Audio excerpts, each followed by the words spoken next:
ओम नमो भगवते वासुदेवाय नमः। जय श्री कृष्णा, राधे राधे। नमस्कार प्रिय भक्तजनों, स्वागत है आप सभी का आपके अपने चैनल खुशी ज्ञान सागर में।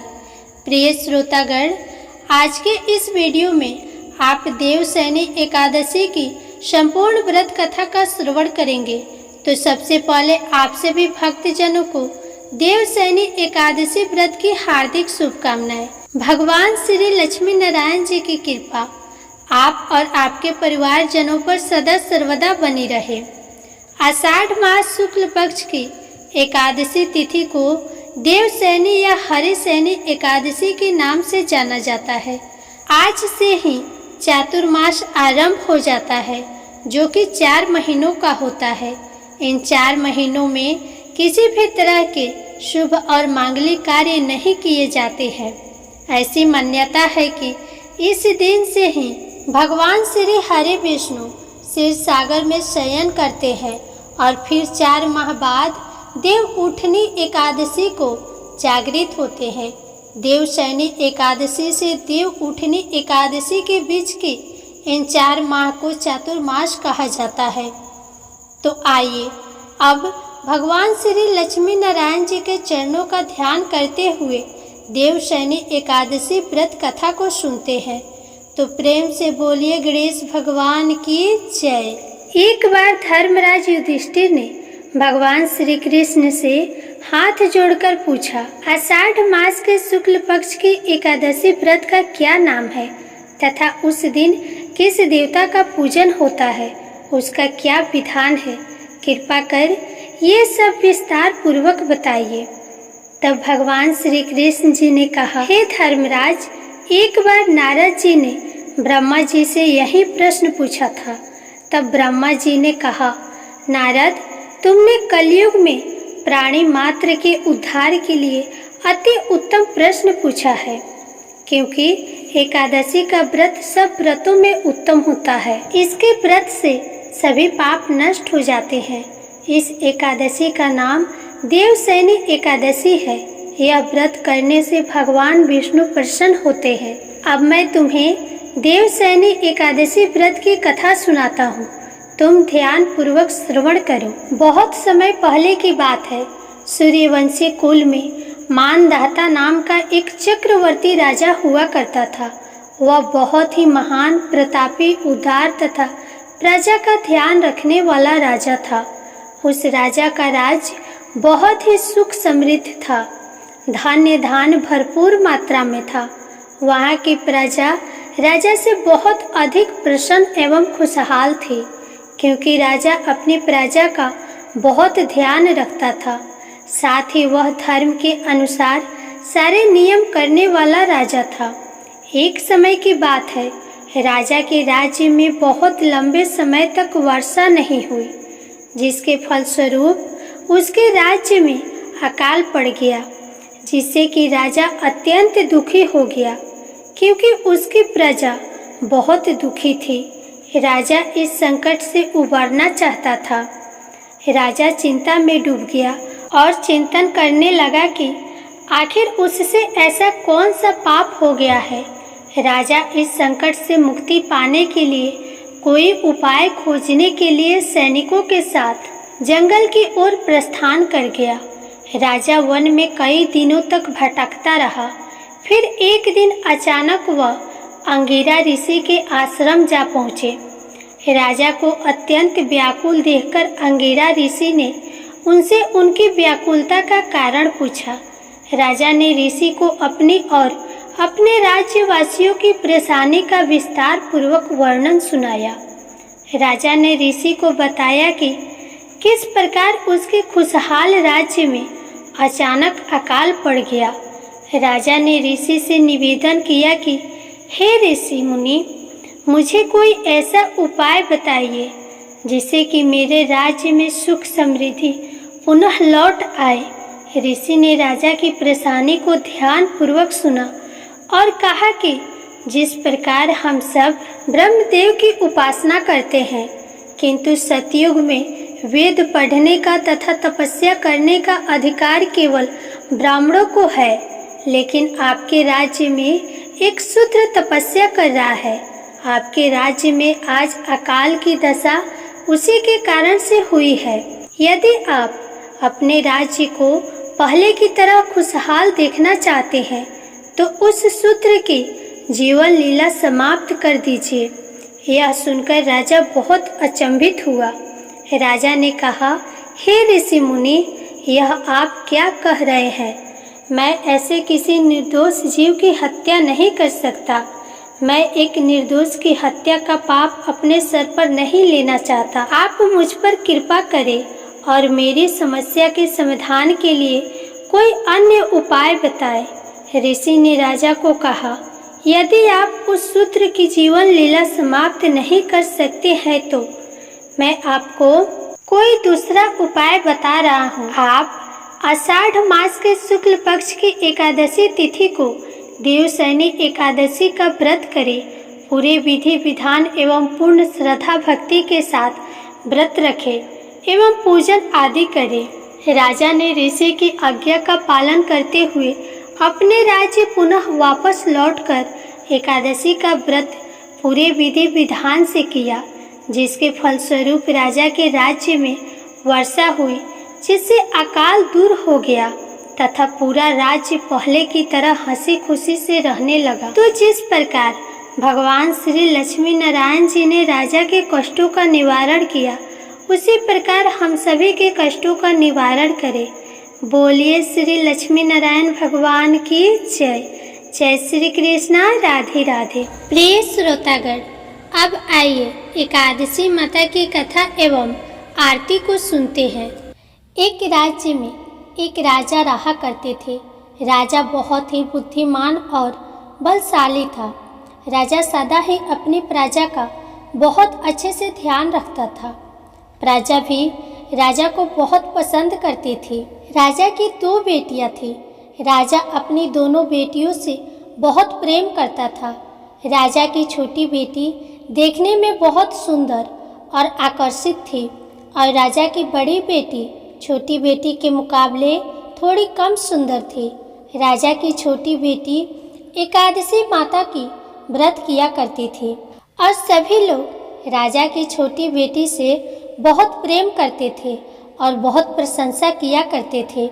राजा भी अपनी छोटी बेटी को बड़ी बेटी के मुकाबले अधिक प्रेम करता था, जिसके कारण राजा की बड़ी बेटी अपनी छोटी बहन से ईर्ष्या करती थी। राजा की दोनों बेटियां जब विवाह योग्य हुई, तब एक पड़ोस के राजकुमार ने राजा की बड़ी बेटी के लिए रिश्ता लेकर आया। जैसे ही उस राजकुमार की नजरें राजा की छोटी बेटी पर पड़ी, तो वह राजकुमार राजा की छोटी बेटी पर आकर्षित हो गया और छोटी बेटी से पहली नज़र में ही प्रेम करने लगा। और राजकुमार ने राजा की बड़ी बेटी के साथ विवाह करने से मना कर दिया और उसने राजा से कहा कि मैं आपकी छोटी बेटी से विवाह करना चाहता हूँ। ये सब देखकर राजा की बड़ी बेटी अपनी छोटी बहन से और अधिक ईर्ष्या करने लगी और राजा की बड़ी बेटी ने अपनी छोटी बहन को अपना सबसे बड़ा दुश्मन मान लिया और अपनी छोटी बहन से बदला लेने का निश्चय किया और उसे जान से मारने का उपाय सोचने लगी। राजा की बड़ी बेटी ने अपनी छोटी बहन को जान से मारने के लिए उसे सबसे पहले एक लड्डू में जहर मिलाकर अपनी बहन को खाने को दिया, लेकिन लड्डू खाने के बाद भी छोटी को कुछ नहीं हुआ। बड़ी बहन यह देखकर आश्चर्यचकित हो गई, लेकिन बड़ी बहन ने हार नहीं मानी। जब उसकी बहन रात्रि में कमरे में सो रही थी, तब उसने मटके में सांप रखकर छोटी बहन के कमरे में छोड़ दिया, लेकिन सांप भी छोटी बहन का कुछ नहीं कर पाया। इसके बाद बड़ी बहन ने अपनी छोटी बहन से कहा कि चलो हम लोग कुएं में से पानी भरकर लाते हैं, जिसके लिए वह अपनी छोटी बहन को पानी भरने के बहाने कुएं के पास ले गई और छोटी राजकुमारी को कुएं में धक्का दे दिया। लेकिन छोटी बहन को तब भी कुछ नहीं हुआ, क्योंकि हर बार ग्यारस माता उसकी रक्षा कर रही थी और उधर बड़ी बहन अपने सारे प्रयास के बाद भी असफल हो रही थी, जिससे वह और अधिक क्रोधित हो गई और फिर उसने अपनी छोटी बहन के पास जाकर उससे प्रश्न किया कि मेरी प्यारी छोटी बहन, क्या तुमको पता है कि भगवान ने सबको मेरी प्यारी छोटी बहन, क्या तुमको पता है कि भगवान ने सबकी मृत्यु एक निश्चित समय पर लिखी हुई है और कैसे तुम्हारी या मेरी मृत्यु होगी, क्या तुम जानती हो? तब छोटी बहन ने अपनी बड़ी बहन को बताया कि हाँ दीदी, मैं तो जानती हूँ मेरी मृत्यु कैसे होगी। छोटी बहन से ये सब बातें सुनकर बड़ी बहन मन ही मन बहुत प्रसन्न होने लगी और उसने अपनी छोटी बहन से कहा, फिर तो तुम मुझे अपनी मृत्यु का राज बताओ। तब छोटी बहन ने अपनी बड़ी बहन से कहा कि मेरी मृत्यु तो एक तोते में है, जो तोते के गले में एक हार है, उससे मेरी मृत्यु होगी। जब तक कोई भी व्यक्ति तोते को मारकर उस हार को अपने गले में पहने रहेगा तो मैं मूर्छित हो जाऊंगी, और जैसे ही उस हार को अपने गले से उतारेगा तो मैं वापस से जीवित हो जाऊंगी। अपनी छोटी बहन के मृत्यु का राज जानकर बड़ी बहन बहुत खुश हुई और उसने अपनी छोटी बहन को मारने के लिए उसके पालतू तोते को ढूंढना शुरू कर दिया। इधर छोटी राजकुमारी को इस बात का आभास हो गया था कि कोई उसकी जान लेना चाहता है, जिसके लिए वह अपने पिताजी के पास गई और उसने अपने पिताजी से कहा कि पिताजी, अगर मेरी मृत्यु कभी हो जाती है तो मेरी मृत्यु के बाद आप मुझे मत जलाइएगा, बल्कि आप मुझे अपनी पुरानी वाली हवेली में एक पलंग में लेटाकर छोड़ दीजिएगा। अपनी छोटी लड़की की ये बातें सुनकर राजा बहुत आश्चर्यचकित हो गया। राजा ने अपनी छोटी बेटी से पूछा कि तुम यह क्या कह रही है? तब राजा की छोटी बेटी ने बताया कि पिताजी, समय किसी के लिए नहीं रुकता है, इसका किसी को कुछ नहीं पता। फिर राजा ने अपनी छोटी बेटी से कहा कि तुम ऐसी बातें क्यों करती हो? 2-3 दिन बाद तो तुम्हारा विवाह है। लेकिन छोटी बेटी ने अपने पिताजी को ऐसा करने पर मजबूर कर दिया और उनसे वचन ले लिया। राजा ने भी अपनी छोटी बेटी की बात स्वीकार कर ली और 2-3 दिनों के बाद जब शादी का समय आया तब राजकुमार बारात लेकर राजा के घर आया और राजकुमार और राजा की छोटी बेटी का विवाह शुरू हो गया। ऐसे ही राजा की छोटी बेटी राजकुमार के साथ फेरे लेना शुरू की तो उसकी बड़ी बहन अपनी छोटी बहन के कमरे में जाकर उसके तोते को पकड़ लेती है और फिर उसको जान से मार देती है और तोते के गले में जो हार था उसको अपने गले में धारण कर लेती है। और जैसे ही बड़ी बहन उस हार को अपने गले में धारण करती है तो उधर छोटी बहन 3.5 ही फेरे ले पाती है और वहीं पर मूर्छित होकर गिर जाती है। जिसके बाद राजा ने बड़े बड़े दर्द हकीमों को बुलाया और अपनी छोटी बेटी का इलाज करने के लिए कहा। राजा की बात सुनकर जब वैद्य ने छोटी बेटी को देखा तो राजा को बताया कि आपकी छोटी बेटी ना तो जीवित है और ना मरी हुई है, ऐसा मैं पहली बार देख रहा हूँ। राजा ने वैद्य और हकीमों को ये बात बाहर बताने से मना कर दिया और उनको कहा कि अगर तुमने यह बात किसी को बाहर बताई तो हम तुमको फांसी दे देंगे। राजा ने अपनी छोटी बेटी को पुराने महल में ले जाकर एक पलंग पर लेटा दिया और वहां पर कुछ सैनिकों को तैनात कर दिया। इसके बाद राजा वापस अपने महल पर आ गया। राजा की बड़ी बेटी अपने पिताजी के पास आई और कहने लगी कि पिताजी, अगर यह शादी संपन्न नहीं हुई तो आपकी इज्जत का क्या होगा? मैं आपकी इज्जत बचाने के लिए राजकुमार से शादी करने के लिए तैयार हूँ। जिसके बाद राजा ने अपनी बड़ी बेटी की बात मान ली और राजा ने बड़ी बेटी को छोटी बेटी के कपड़े पहनाकर मंडप में भेज दिया। लेकिन राजकुमार ये जान गया कि ये राजा की छोटी बेटी नहीं है बल्कि ये राजा की बड़ी बेटी है। लेकिन जब राजकुमार ने शादी करने से मना किया तो सभी लोगों ने राजकुमार को बेबस करके राजा की बड़ी बेटी से बचे हुए फेरों को संपन्न करा दिया। विवाह संपन्न हुआ, जिसके बाद राजकुमार राजा की बड़ी बेटी को अपने महल में ले गया। विवाह होने के बाद राजकुमार उससे ना तो बातें करता था, ना उसे पसंद करता था और ना ही उसके हाथ के बने हुए खाना खाता था। राजकुमार ने यह फैसला लिया था कि वह अपनी प्रेमिका को ढूंढकर रहेगा और यह जानकर रहेगा कि उसके साथ क्या हुआ है।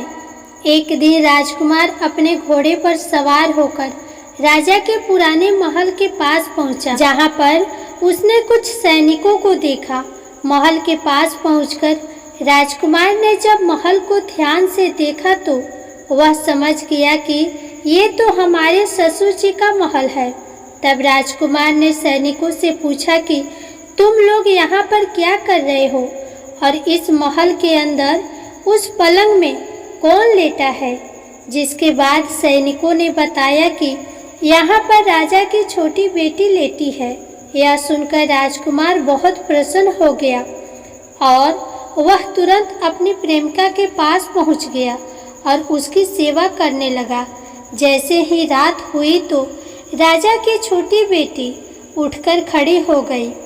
राजकुमार यह देखकर बहुत खुश हो गया और उसने अपनी प्रेमिका से पूछा कि तुम यहाँ क्या कर रही हो, तुम मेरे साथ मेरे घर चलो। राजा की छोटी बेटी ने राजकुमार को सारी बातें बता दी कि मेरी जान एक तोते में बसती थी और मैंने ये बात सिर्फ अपनी बड़ी बहन को बताई थी और मुझे पता है कि उसने ही मुझे मारने का प्रयास किया है। उसके पास एक हार है जिसको वह सुबह पहन लेती है और रात को उतार देती है। जब तक वो हार को पहनी रखती है तब तक मैं मूर्छित रहती हूँ और जैसे ही वह हार को उतार देती है तो मैं जीवित हो जाती हूँ और जब तक मेरी बड़ी बहन के पास वो हार रहेगा तब तक मैं ऐसे ही जीवित और मूर्छित होती रहूँगी। अगर मेरी बड़ी बहन के पास जो हार है वो मेरे हाथों लग जाए तो मैं हमेशा के लिए जीवित हो जाऊंगी। राजकुमार ये सब बातें सुनकर राजा की छोटी बेटी के पास रहने का निर्णय ले लेता है और उसने अपने बचे हुए सारे फेरे उस पलंग में लेटी हुई राजा की छोटी बेटी के साथ ले लिए और अपना विवाह पूर्ण कर लिया और वहीं पर रहने लगा। देखते ही देखते कुछ समय में राजा की छोटी बेटी और राजकुमार की पत्नी गर्भवती हो गई। एक दिन राजकुमार को किसी काम से बाहर जाना पड़ा। तब छोटी राजकुमारी के पेट में बहुत तेज से दर्द होने लगा, जिसके बाद उसने एकादशी माता का आवाहन किया। जिसके बाद एकादशी माता प्रकट हुई और उन्होंने अपने भक्त के दर्द को दूर किया और एक पुत्र की प्राप्ति करवाई और वहीं पर अचानक से राजकुमार भी आ गया। राजकुमार ने ग्यारस माता को देखा तो वह आश्चर्यचकित हो गया और उसने तुरंत ग्यारस माता को प्रणाम किया और ग्यारस माता ने राजकुमार से कहा, जब तुम्हारा पुत्र 5 वर्ष का हो जाए तो तुम आकर अपनी पत्नी का हार इसके गले में डाल देना। और देखते ही देखते राजकुमार और राजा की छोटी बेटी का पुत्र 5 वर्ष का हो जाता है। तो राजकुमार अपने बेटे से कहता है कि बेटा, मैं कुछ काम से बाहर जा रहा हूँ, तुम अपनी माता का ख्याल रखना। और वहाँ से चला जाता है। राजकुमार महल से बाहर निकल रहा होता है कि बड़ी बहन के सैनिक देख लेते हैं और बड़ी बहन को जाकर सारी बातें बता देते हैं। जिसके बाद बड़ी बहन छोटी बहन के पुत्र को वहाँ से उठवा लेती है और छोटी बहन के पुत्र के 2 टुकड़े करवा देती है। पहला टुकड़ा चक्के के पास छुपा देती है और दूसरा टुकड़ा अपने पलंग के नीचे रख लेती है। अब ग्यारस माता भिखारी का रूप लेकर आती है और बड़ी बहन के पास चली जाती है, जिसके बाद वहाँ पर भिक्षा मांगने लगती है। तो बड़ी बहन अपने नौकरों से कहती है कि जाकर भिक्षा दे दो, लेकिन जैसे ही नौकर ग्यारस माता को भिक्षा देने के लिए आते हैं तो माता उन्हें मना कर देती है और कहती है कि मैं तुम्हारी महारानी से ही भिक्षा लूँगी। जिसके बाद बड़ी बहन स्वयं ही भिक्षा देने के लिए माता के पास आती है। तब माता एक बिल्ली का रूप लेकर उसके कमरे में चली जाती है और वहाँ पर छोटी बेटी के पुत्र के 2 टुकड़े को आपस में जोड़ देती है और उसे जीवित कर देती है। फिर उसे वहाँ से ले जाती है। राजकुमार अपने बेटे को लेकर अपनी बड़ी पत्नी के पास जाता है और उसे कहता है कि तुम इसका ध्यान रखना। अगर तुम इस बच्चे का अच्छे से ध्यान रखोगी तो मैं तुमसे बात करूँगा। एक दिन राजकुमार अपने बच्चे से कहता है कि तुम मम्मी से उनके गले का हार मांग लो। तो अपने पिता की बात मानकर राजकुमार का लड़का अपनी मम्मी के पास जाता है और कहता है, मम्मी मुझे तुम्हारा हार चाहिए। यह सुनकर पहले तो बड़ी बहन बहुत क्रोधित होती है, पर उसको यह याद आता है कि राजकुमार ने कहा था कि अगर मैं इस बच्चे का ध्यान अच्छे से रखूंगी तो वह मुझसे बात करेंगे, जिसके कारण वह हार उस बच्चे को दे देती है और वह तुरंत हार को ले जाकर अपने पिताजी को दे देता है। और तभी राजकुमार अपने बेटे को लेकर वहां से जाने लगता है और अपनी पत्नी से कहता है कि तुम हमारे लिए खाना बनाकर रखना, मैं शाम को आकर तुम्हारे साथ खाना खाऊंगा। और वह अपने बेटे को लेकर वहां से चला जाता है। जिसके बाद वह राजा के पास जाता है। जिसके बाद वह अपने ससुर राजा के पास जाता है और उनको सारी बातें बता देता है। राजा अपनी बड़ी बेटी की यह करतूत सुनकर बहुत क्रोधित होते हैं और अपनी परवरिश पर ही दोष देने लगते हैं और राजकुमार को अपनी छोटी बेटी के साथ रहने के लिए आदेश दे देते हैं। इस प्रकार ग्यारस माता की कृपा से राजकुमार और राजा की छोटी बेटी सुखपूर्वक रहने लगते हैं। प्रेम से बोलिए एकादशी माता की जय। श्री लक्ष्मी नारायण भगवान की जय। तुलसी माता की जय। कथा के बाद अब आप आरती श्रवण कीजिए।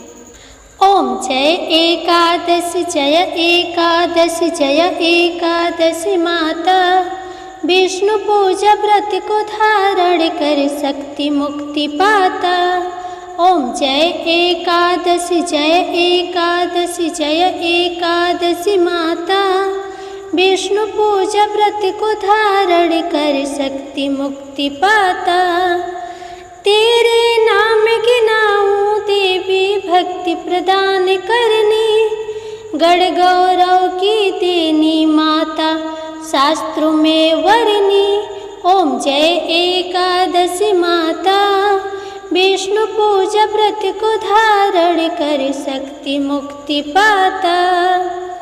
मार्गशीर्ष के कृष्ण पक्ष की उत्पन्ना विश्व तारिणी जन्मी, शुक्ल पक्ष में हुई मोक्षदा मुक्तिदाता बन आई। ओम जय एकादशी माता, विष्णु पूजा व्रत को धारण कर शक्ति मुक्ति पाता। पौष के कृष्ण पक्ष की सफला नामक है, शुक्ल पक्ष में होए पुत्रदा आनंद अधिक रहे। ओम जय एकादशी माता, विष्णु पूजा व्रत को धारण कर शक्ति मुक्ति पाता। नाम सटतीला माघ मास में कृष्ण पक्ष आवे, शुक्ल पक्ष में जया कहावे विजय सदा पावे। ओम जय एकादशी माता, विष्णु पूजा व्रत को धारण कर शक्ति मुक्ति पाता।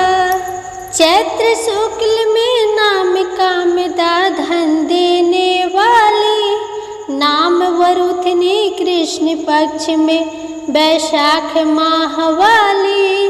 ओम जय एकादशी माता, विष्णु पूजा व्रत को धारण कर शक्ति मुक्ति पाता। शुक्ल पक्ष में होए मोहिनी, अपरा ज्येष्ठ कृष्ण पक्षी। नाम निर्जला सब सुख करनी, शुक्ल पक्ष रखी। ओम जय एकादशी माता, विष्णु पूजा व्रत को धारण कर शक्ति मुक्ति पाता। जोगिनी नाम आषाढ़ में जानो, कृष्ण पक्ष करनी। देव शैनी नाम कहायो, शुक्ल पक्ष धरनी। ओम जय एकादशी माता, विष्णु पूजा व्रत को धारण कर शक्ति मुक्ति पाता। कामिका श्रावण मास में आवे, कृष्ण पक्ष कहिए। श्रावण शुक्ल होए पवित्र, आनंद से रहिए। ओम जय एकादशी माता, विष्णु पूजा व्रत को धारण कर शक्ति मुक्ति पाता। अजा भाद्रपद कृष्ण पक्ष की परिवर्तिनी शुक्ला, इंद्र आश्विन कृष्ण पक्ष में व्रत से भव सागर निकला। ओम जय एकादशी एकादशी माता, विष्णु पूजा व्रत को धारण कर शक्ति मुक्ति पाता। पाप कौन सा है शुक्ल पक्ष में आप हरनहारी। रमा मास कार्तिक में आवे सुखदायक भारी। ओम जय एकादशी माता, विष्णु पूजा व्रत को धारण कर शक्ति मुक्ति पाता। देव उठाने शुक्ल पक्ष की दुख नाशक मैया, पावन मास में करो विनती पार करो नैया। ओम जय एकादशी माता, विष्णु पूजा व्रत को धारण कर शक्ति मुक्ति पाता। परमा कृष्ण पक्ष में होती जन मंगल करनी, शुक्ल मास में होए पद्मिनी दुख दारिद्र हरनी। ओम जय एकादशी माता, विष्णु पूजा व्रत को धारण कर शक्ति मुक्ति पाता। जो कोई आरती एकादशी की भक्ति सहित गावे, जन गुरु दीता स्वर्ग का वासा निश्चय वह पावे। ओम जय एकादशी जय एकादशी माता, विष्णु पूजा व्रत को धारण कर शक्ति मुक्ति पाता। जय एकादशी माता, क्यारस माता की जय।